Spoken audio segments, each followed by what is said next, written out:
ఈరోజు నూకాల తల్లి అమ్మవారి గుడికైతే మేము వెళ్ళాము. అక్కడ ఎంట్రన్స్ పాదాలు ఇలా విధంగా ఉంటాయి. మేమైతే లోపలికి వెళ్తున్నాము లైన్లోని.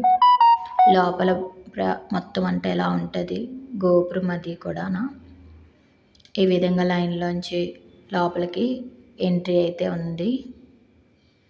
మేమైతే ఈ విధంగా అమ్మవారిని దర్శించుకోవడానికి మేము వెళ్తున్నాము.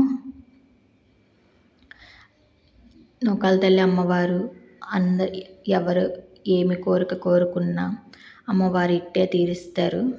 ఈ చుట్టుపక్కల ఉన్న గ్రామాలే కాకుండా ఎక్కడెక్కడి నుంచో కూడా ఈ అమ్మవారిని దర్శించుకోవడానికి ఎంతోమంది భక్తులు ఈ దేవాలయానికి సందర్శించడానికి చాలామంది వస్తూ ఉంటారు. ఈ నూకాల తల్లి అమ్మవారు అంత మహిమగల అమ్మవారు. నేనైతే గర్భగుడిలోకి ఎంటర్ అయ్యాము.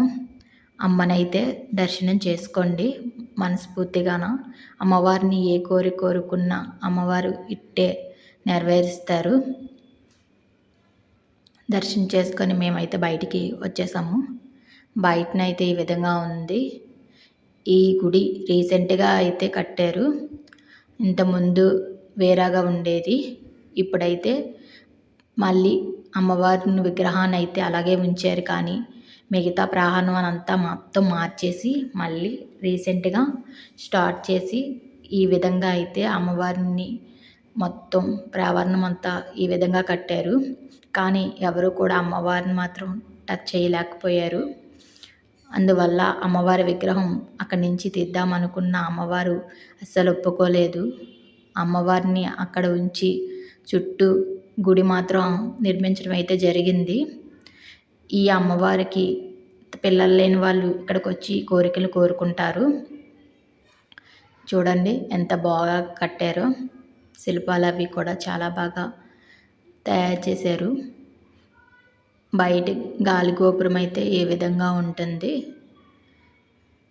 పాత గుడికి ఈ గుడికి అయితే చాలా మార్పు అయితే ఉంది.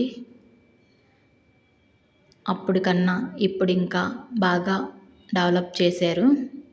చూడండి ఎంత బాగుందో గుడి అయితే. మీలో ఎవరైనా ఇంకా అమ్మవారిని దర్శించుకోలేని వాళ్ళు ఎవరైనా ఉంటే వచ్చి ఒకసారి దర్శనం చేసుకొని మీ కోరికలు చెప్పుకోండి. అమ్మవారు కంపల్సరిగా ప్రతి ఒక్కరికి అమ్మ కృప మాత్రం అందరికీ ఉంటుంది. ఈ వీడియో కానీ మీకు నచ్చినట్టయితే లైక్ చేసి సబ్స్క్రైబ్ చేసుకోండి.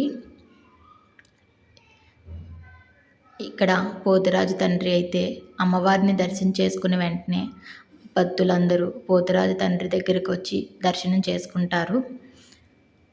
పోతురాజు అంటే అమ్మవారికి తమ్ముడని అర్థం. బయటన అయితే ఈ విధంగా ఉంటుంది బ్యాక్ సైడ్ అంతానా. Okay friends, bye.